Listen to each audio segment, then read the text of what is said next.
Good afternoon, ladies and gentlemen. This is Leon Weinstein speaking from Los Angeles, California.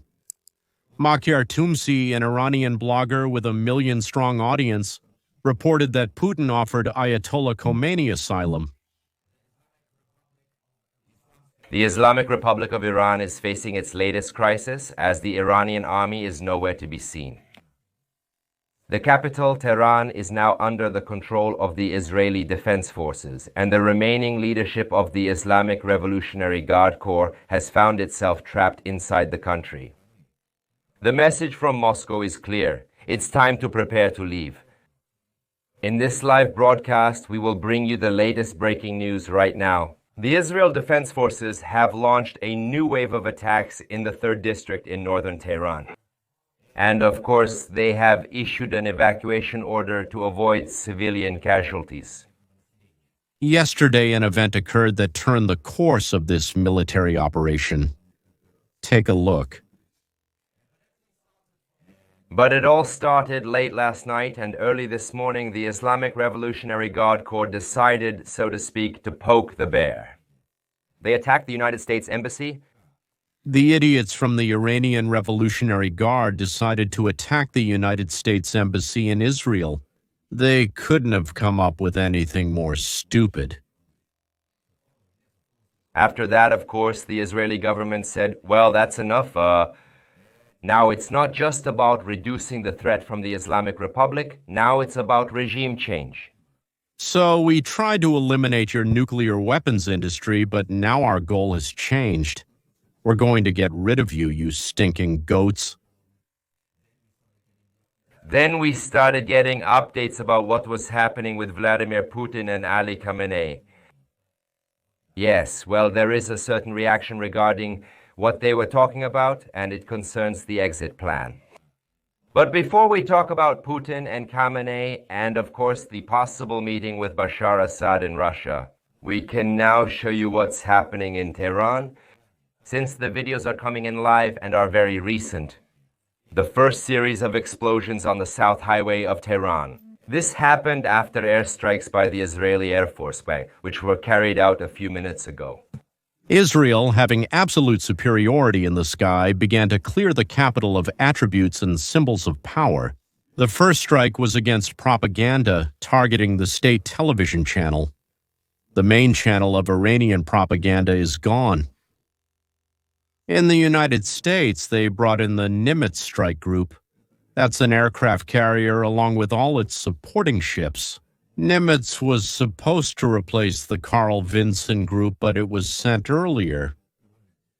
In other words, right now, 2 super-powerful squadrons of the United States of America will be in close proximity to Iran and the Houthis.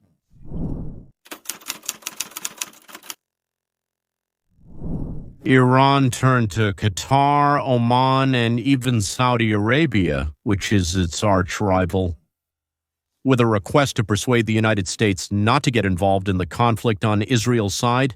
In other words, not to enter the conflict as an active participant. Everyone understands that the United States has been helping Israel for quite a long time, probably since the time Trump's team was formed.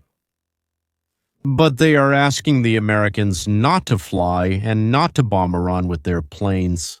There is a reason. On this matter, Iran has stated that it is requesting a truce and is ready to be more flexible regarding its nuclear weapons program. Well, that should have been said a bit earlier, not now. Trump was asked about this at the G7 meeting in Canada, and Trump responded, Mr. President, regarding Israel and Iran, have you seen or heard any signals or messages from intermediaries that Iran wants to de-escalate the conflict? Yes, what have you heard? What have you heard from the Iranians? They would like to talk, but they should have done it earlier. I had 60 days and they had 60 days, and on the 61st day I said we don't have an agreement. They need to make a deal, and it's painful for both sides, but I would say that Iran is not winning this war. And they should talk, and they should do it immediately before it's too late.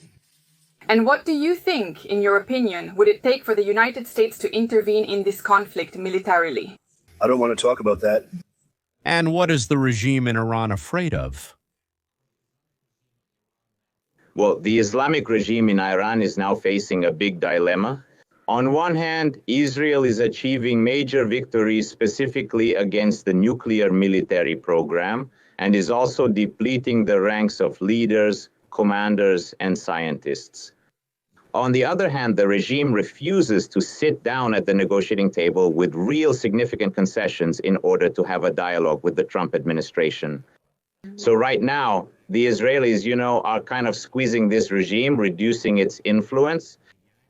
And there's a third point. The Iranian population is dissatisfied with this war, dissatisfied with the regime.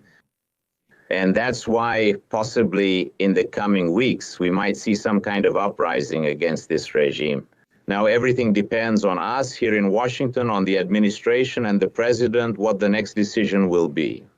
Let's listen to what's happening in Iran itself from a blogger who gets information directly from opposition leaders in Tehran.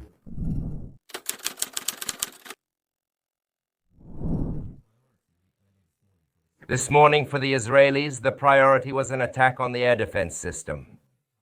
They have some resources remaining outside the capital. They are scattered throughout the country, but so are the ballistic missile launchers. The Iranian regime doesn't have an army right now. The army is nowhere to be seen. All they have against Israel are ballistic missiles. That's all they have. That's why they're trying to mobilize them. They keep moving them around using different trucks to mobilize them. And of course, the Israel Defense Forces strikes them, but they go to random places, to the mountains, to the desert, so they can launch attacks on Israel from there, and they want to do it again. Within the next few minutes, the IRGC will launch rockets toward Israel. But when it comes to an exit plan, Moscow has already sent a message. Supreme Leader Ali Khamenei's advisors are already negotiating with the Russians to secure him asylum. Of course, in the near future, since the regime fears a complete collapse. The idea was that Putin was supposed to address Netanyahu with the words, "We de, let him go, allow him to leave, PA, let us take him, and then the regime will disappear." Putin called Trump and spent an hour on the phone with him. Putin offered himself as a mediator between Israel and Iran, and Trump said, well, why not? I think Israel won't mind. But to begin with, Israel wants to completely get rid of Iran's nuclear program. I'm adding that for you. The country's residents are fleeing in all directions, and no one knows what Atoll and the Islamic Guard will come up with next. Meanwhile, although nobody really asked Pakistan, they are panicking at the border, so they decided to close their border with Iran. After what happened yesterday when the Iranian regime was going around making statements, Pakistan told us that they want to come and support us and that they want to launch a nuclear strike on Israel. And all that, the government of Pakistan panicked. They said we did and said nothing. I don't know what he's talking about. Now they want to make sure that people really don't cross the border, so now they've closed their border. People in the southeastern regions of Tehran and Iran can no longer use this border. China, Russia, and Pakistan don't want to get involved. Qatar has gotten too close to the United States to get into a conflict with Trump. The Ayatollah regime was left alone with the Jews. We are honored to welcome former Deputy Secretary of Defense and former Secretary of Veterans Affairs, Robert Wilkie, as our guest. Mr. Wilkie, we're grateful to have you here. Yesterday, Iran launched a retaliatory strike with more than 100, or more precisely, between 100 and 150 ballistic missiles, which really caused casualties and destruction in Israel. But in your opinion, can this be considered a successful operation? And what, in your opinion, does their response say about the state of the Iranian army after Israel's daring attack this week? Well, it's still dangerous, but the incompetence is striking of the Iranian leaders, especially in the last few months. The Israelis move around Iran almost freely whenever they want. You've seen that in the last few days. But what's happening here, Tom, in the end, and I believe that Netanyahu is right, All of this is aimed at overthrowing the Iranian regime to finally get rid of it. And I'll just give you one statistic. Most of our intelligence sources in the United States and the United Kingdom believe that in a year and a half, the Iranians, with the support of the Chinese, will have more than 8,000 ballistic missiles. Right now, they have less than 2,000, which means that last night they fired off 10% of them.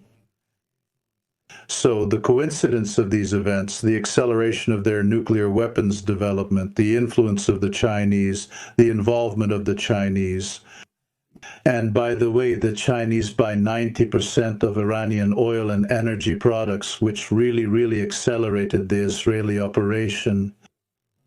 So you'll see more of this, but with each passing day, more and more Iranian facilities will be destroyed. I think that right now Ayatollah is in the crosshairs. They crossed the red line by attacking civilians in Tel Aviv and Jerusalem. And as you mentioned him, Defense Minister Katz said that Tehran will burn, and that's not an empty threat. The Islamic Guard lost its best commanders and got a new one. And meanwhile, Uksir is the new commander. If you didn't know, yes, Mr. Potato Head, another Mr. Potato Head. For some reason, they all look like potatoes. The gloomy man, Mohammed. Of course, Mohammed, always Mohammed. Pakpur says even if Israel stops the attacks, we will continue until the very end. When he says until the end for whom? Yes, until the end for Aksir. This is essentially a suicide mission. Even if that's the case, they're sending mixed signals. They're begging the Americans for some kind of truce, and now they're saying, of course, we'll keep going anyway. So why is Putin offering asylum to your supreme leader? Idiots. And while all this is happening, the Israelis are controlling the capital. They've issued a statement, an evacuation order for everyone to leave the city. But meanwhile, thousands of Iranians in Tehran continue to flee and leave the capital. Many of them left yesterday morning. Most, hundreds of thousands, left the city last night. But we have another video filmed in the last few hours after the evacuation order. This is Iran.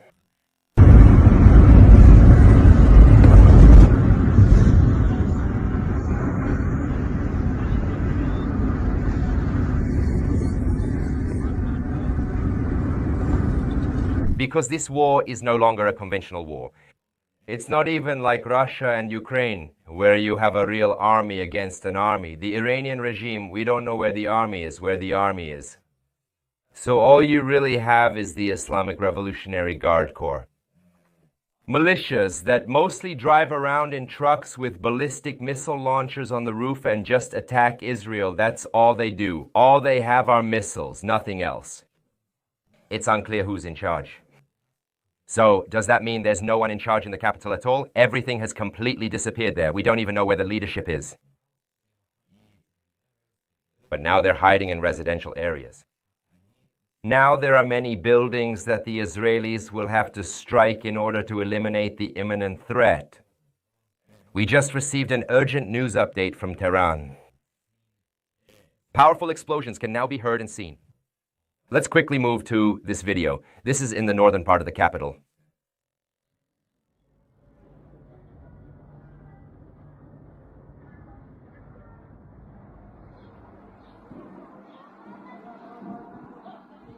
Israelis are clearing the area block by block. They're clearing the city and the whole country of those who are hiding. These guards, who, as I understand it, are the equivalent of Smert Spionum, the People's Commissariat for Internal Affairs, and the leadership of puppet sabotage terrorist combat organizations abroad. The hands of these Islamic Revolutionary Guards are soaked in blood up to the elbows, if not the shoulders, and it's the blood of their own dissidents, free thinkers, and just normal, decent people.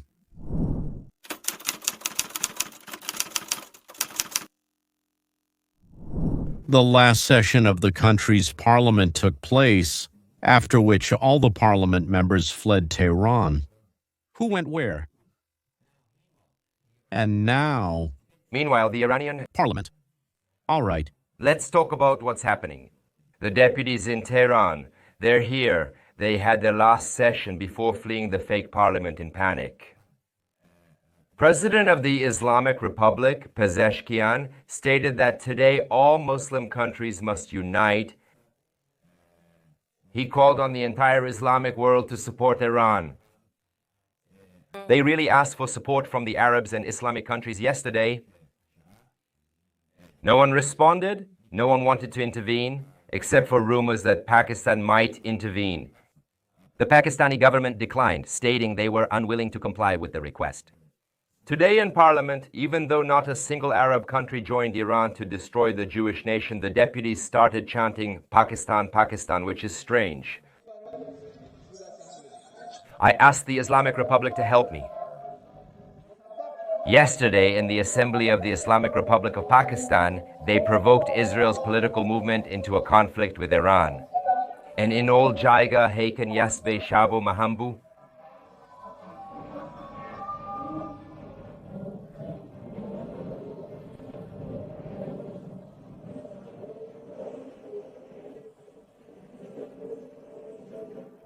All right. If you've reached the point where you thank Pakistan and support Pakistan, you have a problem. You have psychological problems. After that outcry in Parliament, Pakistan closed all the borders so that no one could get in or out. They don't need these psychos. They have business with America. Now we are ready to stop enriching uranium. Hey, that's enough. Again, they are sending mixed signals. 1 minute they say, well, we will go all the way. The next minute they say, okay, we will stop our nuclear program. The United States Armed Forces have now also put their troops on alert. Combat readiness. They are transferring a significant number of their fuel tankers to Europe. Of course, this will give President Trump more operational flexibility in the Middle East if he needs to use them. If they are located in Eastern Europe, the president will be able to act much faster. I can show you a mobilization map. We also have fighter jets. Here you go. Everything is happening very quickly. You have the Air Force 24 American aerial tankers, KC-46A Pegasus, as well as KC-135. The refueling tankers are now heading to Europe and the Middle East to be on standby in case they are needed in Iran. What is this? Mean? That American bombers will be in close proximity to Iran. Why? So they don't think they can hide in underground bunkers, and along with the planes, tankers with fuel went too. The only thing Israel lacks today to completely eliminate, let's say, the entire Iranian nuclear program. These are heavy bombers and bombs capable of penetrating and destroying bunkers. They have placed them at a depth of about 100 meters. For protection, you need missiles for the air defense system. The United States is showing Iran that if anything happens, Israel will have everything it needs. A proposal from Moscow, EE, to M. Khamenei to help him escape. The problem is that if the Israelis don't agree to this, because obviously Khamenei has to go public and leave, it will make the situation a bit more complicated. So Putin's task is to convince Netanyahu to let Khamenei leave for M, because they want to accept him as an asylum seeker in M. We'll find out what happens. In general, it seems that the operation to change power in Iran and restore the secular state, so vilely destroyed by Carter and Brzezinski, is finally becoming possible. Carter pushed the Shah out of there by slander and brought Khomeini to Iran. Ayatollah meaning Khomeini, and now Bibi, with Trump's help, is pushing the current Ayatollahs, meaning into exile. And I'll repeat myself, Israel has long been planning how to turn Iran from an enemy into a friend. The goal was to make sure the world wouldn't raise a fuss, wouldn't resist. To do this, several steps had to be taken. The first step was to get legitimate justification in the eyes of the world's population for the right to get rid of Iran's puppets: Hezbollah, Hamas, the Houthis, Syria, and Islamic groups in Iraq. The attack on Israel and the massacre, which reminded the whole world of Auschwitz and Dachau, allowed Israel to get rid of Hamas and Hezbollah. The United States helped with the Houthis by declaring the protection of sea routes from pirates. And Turkey, a NATO member, had long wanted to return Syria and Lebanon to peaceful existence. Hundreds of thousands of Syrians and Lebanese were constantly pouring into Turkey, overcrowding their cities. By agreement with the Sunnis, the United States and Israel, Turkey overthrew the puppet of Iran and Russia, Assad, and at the request of the Saudi prince, Trump lifted all sanctions from New Syria. And by the way, in response, Syria allowed the United States and Israel to deploy air defense systems on its territory to shoot down Iranian missiles flying toward Israel.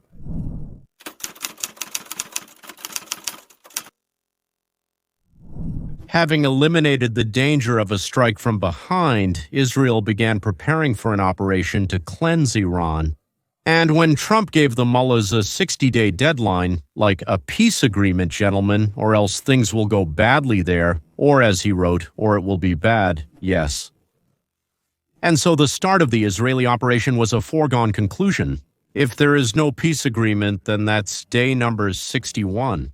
And on that day, Iran started to feel bad. The ceasefire between India and Pakistan and the subsequent secret negotiations between the United States and Pakistan put Islamabad in a position to make a choice. Are you with the United States or against them? And the smart Pakistanis really didn't want to choose Iran. In this situation, money won over ideology. That's the impression I got. Self-interest won over theoretical talk. China, which just a year ago was planning to supply Iran with up to 6,000 ballistic missiles to bring their arsenal up to 8,000, is now in agony because of the tariffs from the United States and Europe. Yes, Europe too, which he provoked with his lies and deceptions to the point that they joined Trump in this regard. China is in no position to send anyone 6,000 ballistic missiles right now. They just need to survive. Well, the goal of the Communist Party right now is to not lose power, not to help Iran or the Iranian mullahs, whom they can't stand at all. Yeah, they've put their own Muslims in camps, and I think they've even banned Muslims from entering China altogether, if I'm not mistaken. Or was that in Japan or something? No, in China, of course. In China, they put a huge number of Uyghurs in camps, yes. So China, Pakistan, who sold their souls to the Yellow Devil, and others who sold their souls, to American profits through new technologies. There are all sorts of countries like Qatar, Oman, and all the other Arab Muslim countries either hate Iran or don't love it enough to give away their uncle's wife or to go themselves. So the rhyme, figure it out yourselves. I won't say it. As a result of a series of brilliant operations by Sahel, as well as far-sighted, intelligent, I'm not sure what to call it. Thanks to Trump's diplomacy, everyone except Russia doesn't even want Iran to sit in the same field with them. And Russia died in Ukraine. The Iranian leadership has no other options but to beg, sign anything with them just to stay in power or run away without looking back so they don't get torn to pieces. And Russia has no other options except to pretend that they want to end the war in the Middle East. And it seems that no one else is going to help Russia in Ukraine anymore. There won't be, at least that's what I think. That's why they themselves need to start preparing for serious negotiations on Ukraine. And now, gentlemen, I have a small announcement. And back to our international affairs. Friends and like-minded people, we have decided to spread our views in another way. The first one is, of course, the Leon Veinstein United States channel, a channel about political events. The second one is also a channel, Roadmap to Freedom. And all of this is copied to camerton.global, to the website. And on the Roadmap channel, we talk about a new science in which, just like in geometry, it is proven that collectivism always leads to the loss of freedom and to poverty. The third one is Camerton Global itself, where you can either access or purchase various books and lectures for free, or you can learn how to raise children. And now our slogans are on caps, mugs, t-shirts, jackets, and bags. Well, for example, you put on a t-shirt or took a bag with the inscription, "So you're a liberal? Well then, pay your taxes." Or a mug with the inscription, "Freedom of my speech, freedom of my speech," a bag. "Allow liberals abort, let liberals have abortions," a t-shirt. "Marx love taxes, I don't. So Marx loved taxes? Well, actually, he didn't pay them, and I don't like them." There are also hoodies with the phrase liberal or smart. So are you smart or are you a liberal? Your friends will definitely enjoy a bag with the phrase way more equal than you. I'm way more equal than you, or, than everyone else. And your children liberals can be happy under the arch with the inscription, "Tolerance is overrated." The importance of tolerance is greatly exaggerated.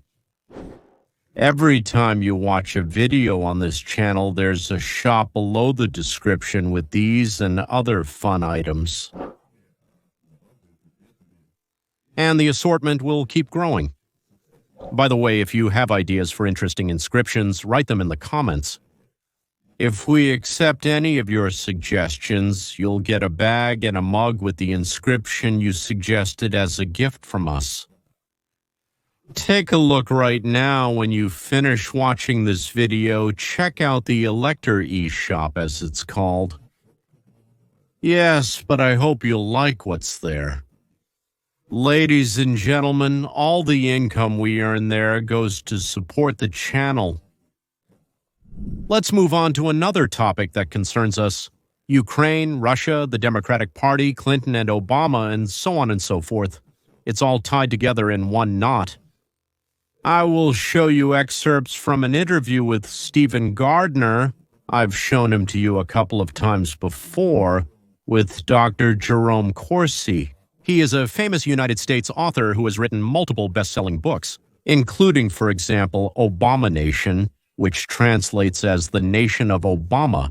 But everyone who reads in English knows that Obamanation sounds a bit like abomination, which means something disgusting. So he wrote a book called Obamanation, but in a way that made it clear to everyone that he was actually calling it abomination. They tried to sue him, to blackmail him. By the way, he wrote a lot of books and a lot of bestsellers. They tried to accuse him of having connections with Snowden, with Assange, and with ultra-super conservatives. It's unclear what that is, with some kind of underground organizations. Whether he's right or not about his accusations against Obama, I don't know, but he's full of facts and always tells something interesting and, well, at least something I didn't know. I have Dr. Jerome Corsi as my guest. Doctor Corsi, thank you for joining me. Well, Stephen, it's always a pleasure to be with you. Looking forward to it. Thanks. Absolutely. I want to get straight to the point. I think you and I share the same view regarding the war between Russia and Ukraine. I have no personal interest in this conflict. I just want the killing to stop. I believe that Russia is winning and will win. I think that Zelensky is acting foolishly by prolonging the war and letting his people suffer. President Trump said something interesting today about Obama and Russia. And let me bring this up on the screen and let's take a look at it and discuss it. I'm looking forward to this. It used to be called M. Barack Obama and M, a man named Trudeau. They didn't want Russia to be included. And I would say that was a mistake, because I think there wouldn't be a war now if Russia had been included, and there wouldn't be a war if Trump had been president 4 years ago. But things turned out differently. GOSIBE was a long time ago, 9 or 8 years ago, and everything has changed since then. They are M. They excluded Russia, and I argued that it was a very big mistake. Although I wasn't involved in politics at the time, I spoke out about it very loudly. It was a mistake because you spend so much time discussing Russia, but it's no longer at the negotiating table. And because of that, everything becomes more complicated. But there wouldn't have been a war. And besides that, I think we can achieve a lot. All right. So President Trump is convinced that if the elections hadn't been rigged, he would be president, this war wouldn't have happened, and millions of people would still be alive. But today he says, look at what Obama did. They excluded Russia from the G8. That doesn't make Putin or Russia feel good or valued. And then we start putting all this pressure on them through Ukraine. It's no surprise that this war broke out. You and I have already talked about the fact that this war won't end until Putin and Trump can meet. Now, I believe in that. But I think that Zelensky and others in Europe are trying to put pressure on Trump so that he would allocate. They are trying to prolong the war for financial gain. What are your thoughts on the situation? Well, I mean, hey, first of all, I agree with your analysis. I think that actually Obama, Hillary Clinton, and Joe Biden are the origins of this war. Here. This book right here, it's called Provoked. Got it. And its author is Scott Horton. This is a book of almost 1,000, or rather over 600 pages. Wow. And this is a thoroughly documented analysis of how Washington started a new Cold War with Russia and the disaster in Ukraine. So I've known about this corruption and lies of Hillary Clinton for a long time, starting around 2013 when Obama allowed her to have a personal email server. Obama even had his own secret electronic login and email address on Hillary's personal server. And Bill and Hillary ran the Clinton Foundation for money while she was Secretary of State, and Obama allowed her to do this so they could enrich themselves. They were getting money from Pinchuk, who was an oligarch in Ukraine. And the State Department did everything possible together with Soros to organize color revolutions in Ukraine and overthrow Yanukovych, who was the pro-Russian president of Ukraine. He says things that we know well. So Hillary, while working as Secretary of State, took money from countries to which the United States later did some favors. That is, she took private money, so to speak, for herself. And part of that money, together with Soros's money, went to organizing the Maidan in Ukraine, that is, the so-called People's Revolution to overthrow the pro-Russian president Yanukovych. And we created biolaboratories similar to the one in Wuhan in Ukraine. We had CIA missions. We had 35 CIA stations on the border with Russia. Rumors were circulating, but I personally did not see any confirmation of them. And under Trump, none of this came to light. But maybe Corsi has his own evidence. And in the end, he started sending these squads to kill the clergy of the Russian Orthodox Church, and Putin could no longer tolerate it. We had the Minsk agreements, which were supposed to put an end to this, but Boris Johnson broke them. Minsk agreements. I say, so we provoked this war, and Donald Trump is right, and he knows it. At the same time, we allowed Joe Biden to go with his son to take bribes. Well, you understand, from Ukraine, and they made a fortune on Ukraine. This is a money laundering and bribery scheme with a corrupt country, at the center of which were the Democrats.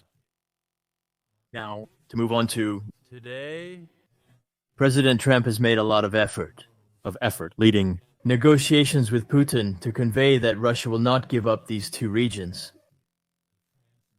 There is no other option except to start World War III, a war in order to France, Germany, and others were able to get them back. Europe simply doesn't have the military resources for this. Europe would be better off holding a transgender parade on the Champs-Élysées than being able to send in troops to fight against Russia in Ukraine. But instead, they want to give them these missiles with a long range. We have a general who coordinates some of these drone attacks. Commandos. I'm going to reveal his name probably later this week, which basically ignores Trump's policy and wants to make things worse. The war.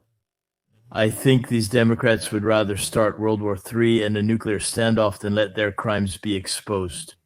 I don't know about his facts, but his conclusions are identical to mine. Let the world explode, let everyone die, but we, the Democrats, will not let you find out the details of our vile criminal activity. Yes, if Zelensky doesn't come around. If Zelensky doesn't cooperate, we'll just stop giving him money and assistance. Without money and assistance, Zelensky will have no options left. Nowhere. He has nowhere to go. And then this war will end, the killings will stop, and to figure out who is right and who is wrong, we need to clean out the State Department of the old appointees. You know, maybe we fired 10% of the federal employees, but we need to fire 90%. The old staff of the State Department and other federal government employees will simply resist. They'll think they're working for themselves and that they'll stay there for a long time, even after Trump is gone. They'll just wait for everything to be over. That's why we need to get rid of this bureaucracy and not replace it. It's impossible to defeat the bureaucrats, but you can kick them out and shut down departments, directorates, administrations, ministries. It would be nice to burn down the buildings too, but instead you can sell them cheaply with the condition that they are immediately demolished. And instead of institutions, build parks, entertainment centers, and kindergartens. Zelensky says, we want peace, but Putin is not coming to the negotiations. And then they carry out a drone attack deep inside Russia. A week later, they blow up the Crimean Bridge. And both times, Trump and Secretary of State Marco Rubio say, no one told us this was happening. That's not how you achieve peace, by attacking them and then claiming that they're the ones attacking you. So are there forces undermining Trump to keep this war going? Yes, absolutely, including American generals who, and Lindsey Graham is one of them, because he and Blumenthal, they fly there. Now they are engaged in official foreign policy matters on behalf of Trump, but this is the opposite of what Trump wants. They are there urging Zelensky to keep fighting the war. Lindsey Graham has never seen a war that he didn't like. He loves them all. He, you know, is a real neocon without any additives and profits from wars. I mean, I want to know how Lindsey Graham made his fortune. You know, I want to know how all these congressmen, congresswomen, and senators made their fortunes. Wait, for example, does Elizabeth Warren have a fortune of $68 million? Why? Why is Nancy Pelosi so rich? You know, Gary Truman said that the only way to get rich in politics is to be a crook. He was right. You see, in war, people make huge profits, the traders, of weapons, arms manufacturers, bankers, and then they can rebuild the country and make money from it again. Bueno is a very profitable business. You know, General Stanley Battler told us about this afterwards. Well, between the First and Second World Wars, he said war is a racket. He wrote a book called War is a Racket, and it's all about money.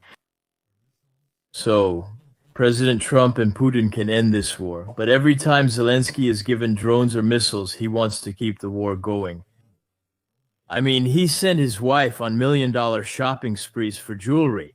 I don't know how many mansions he has around the world. And most likely, he'll be killed by Ukrainian oligarchs who believe they own Ukraine's natural resources, land, and rarest minerals, not the United States. If Zelensky doesn't continue, in the same way he's a dead man walking.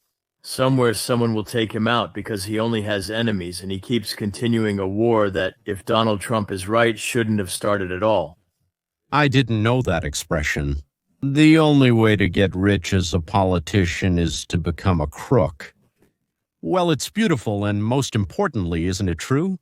I've always talked about the oligarchs who didn't want to give the minerals to America.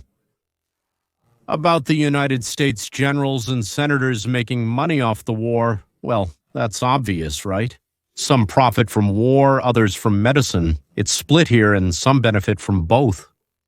I'll definitely get the book War is a Racket by General Butler. I've heard about it, but I forgot. The general analyzes in detail the motives and actions of politicians and parties involved in World War I. And he warns that war is so profitable that the army and the state won't last long without it. And it was the same, with Obama and John Kerry, who sent planes full of money and cash in euros. Because we didn't have enough dollars, they needed euros. Sent them euros and cargo planes full of money to appease Iran. According to the deal made by John Kerry, which essentially allowed Iran to enrich nuclear material, to enrich uranium to weapons-grade level, but only after Obama leaves office. And Trump understands that the problem in the Middle East has always been Iran. I wrote the book Atomic Iran in 2006. I have visited Israel and spoken with the government on numerous occasions, even before my initial trip. And it was always a topic that Iran would reach the point where it would be ready to deliver nuclear weapons. It could already make 2 bombs right now. And Israel just couldn't wait. I wrote a book called Why Israel Can't Wait. The day will come when Israel will have no choice but to attack. Otherwise, a single nuclear bomb over Tel Aviv will destroy the modern Jewish state as we know it. You know, I sat with Yalon, the vice president of EE Israel, in 2011. He said, Dr. Corsi, we will do everything to protect the Jewish state, regardless of the consequences. We will not allow Israel to be wiped off the map. So when it came to this moment, Gaza is now being destroyed and we will not allow Hamas to return to Gaza, otherwise everything will happen again. We are going to repeat failed policies, the Palestinian game, getting money that is stolen for their cause, while the Palestinian people are used as pawns. Hezbollah's anti-Americanism in Lebanon and the Houthi rebels in Yemen have all been largely neutralized.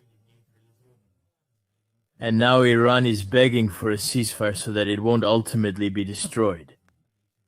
Israel's goal should be to prevent Iran from developing nuclear weapons, and secondly, to bring about a regime change. Gentlemen, here is a man who traveled to the Middle East and spoke with the highest-ranking figures in Israel and the Arab world. A man who has written countless books, who is hated by the left. Some of his books have become bestsellers, as well as by the right. She is not very well liked. Those who steal don't like her very much. He doesn't really look at which party you belong to. If he has some kind of evidence, some document, some trace, he immediately brings it out. Is he always right? Well, probably not, but we're all human. But he has a sea of information, a sea of facts that are unknown to me at least. Or maybe I've heard something, but there's no evidence. And he says, but I have these documents related to it. And he believes that Israel was obligated to destroy the existing regime in Tehran. Obligated. And now, as always, we have the cherry on top.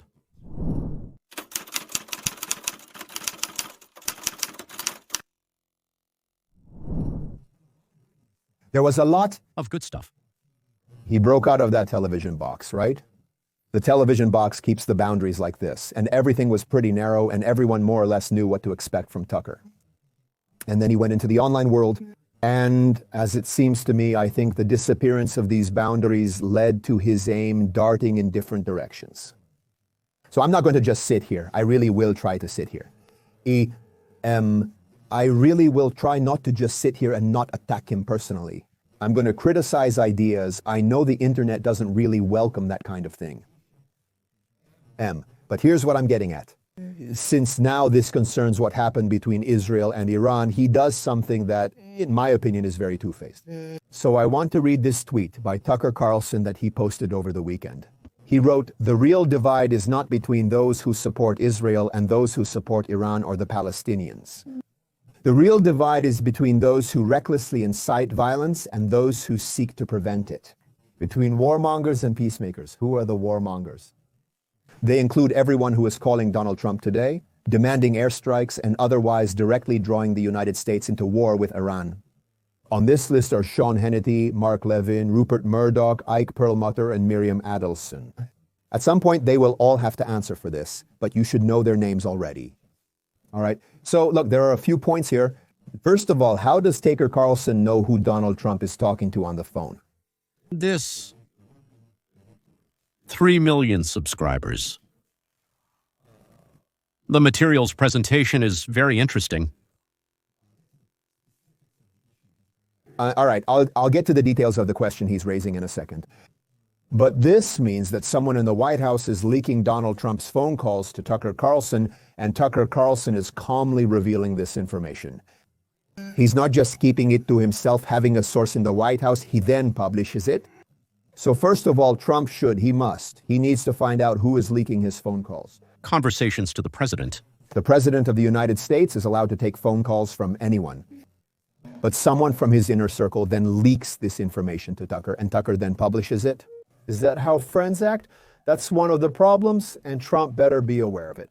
You don't need leaks, whether they're going to or to Tucker Carlson. You don't need leaks. Trump faced many issues with the 45th version, but the 47th doesn't. However, this appears to be a massive problem. How does Tucker know who's informing him?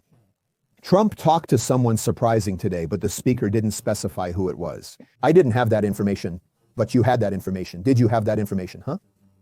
How did he learn the details of the discussion? If you just say you want peace, that doesn't bring you peace. There are bad people in the world. Do you believe that there is good and evil? I have no doubt that Tucker truly believes that there is good and evil. If you believe that there is good and evil, and there is a nation that has made it its goal to destroy you, and openly declares it, saying, we are trying to get weapons to do this, and our proxy armies like Hezbollah, Hamas, and the Houthis are already bombing you, you might take this seriously. And if you're a nation that rose from the ashes of the Holocaust, you'd probably take it twice as seriously, right? Maybe that's true. That it's very much so. It's like a mnemonic device that he uses. And unfortunately, a lot of people fall for it as if you're either a warmonger or a peacemaker. In reality, it's those who believe in peace through strength. Winston Churchill, Ronald Reagan. If you act decisively, then people are afraid to mess with you. These are basic things. And it's really a shame that Tucker tries to oversimplify everything for his audience in this way. I'd like to read you something that I believe is even more insidious in a certain way. It's from Tucker's weekend newsletter. It might be the last letter before the start of a full-scale war. I'll skip the first two paragraphs. You can read them if you want, but I want to get to the details, and you'll see the part I highlighted. He wrote, earlier this week, anonymous sources in Washington expressed concern about Israel's ability to withstand a retaliatory strike, which will inevitably lead to Benjamin Netanyahu ordering American troops to intervene and fight for his country. Connor, leave that on the screen for a moment. What Tucker is saying now after Sipra is that Donald Trump is not commanding the American army. He's saying what will inevitably lead to, these are his editorial words. This doesn't mean Benjamin Netanyahu will order America or its military to intervene and fight.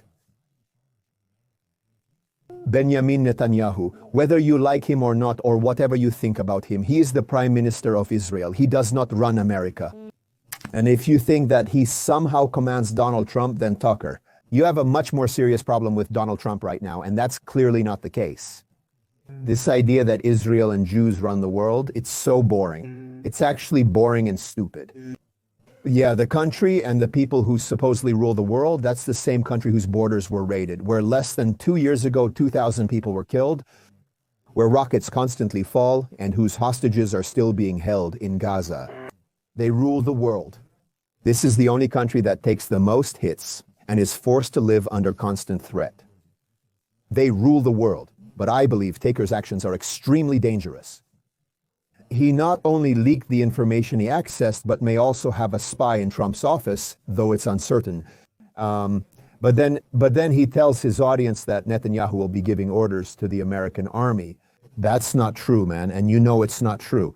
You can't do that. Now I want to connect this to Trump's reaction, because Trump is the leader of Make America Great Again. I have to step in here.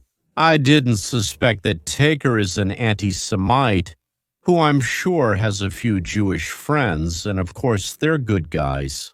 And the rest of the Jews have taken over the world with their dirty hands or tentacles.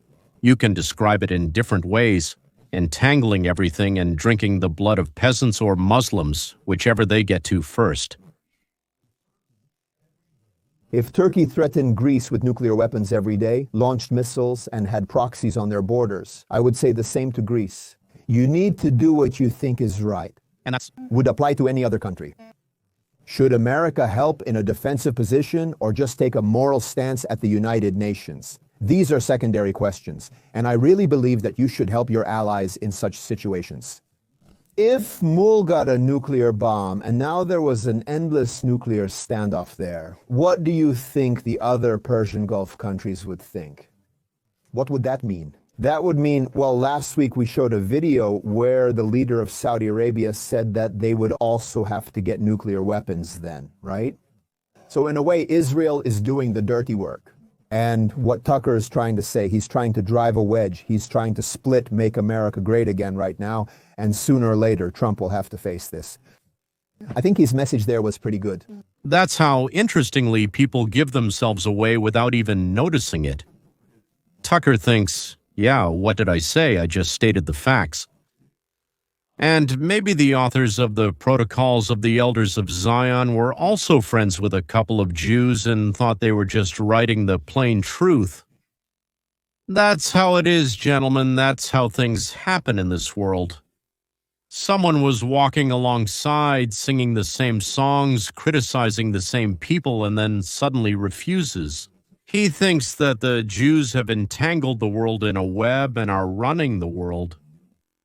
And no arguments, no logic, no inconsistency between their idea and reality is needed. It's not needed because it interferes with their unclouded, pure, and honest view of Jews. And it doesn't matter that Jews are the most persecuted nation. The fact that bombs have been falling here for 80 years doesn't matter. None of it matters.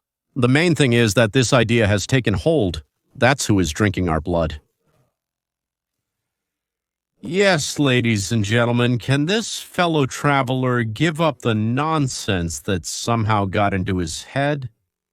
Well, maybe, probably, yes. But for me, Tucker is dead. He just died, yes. After his statement about Russia, honestly, I was puzzled, yes, but I thought, maybe he was brainwashed. Maybe they told him something that made an impression. That's how it is. Well, now that's it for Tucker.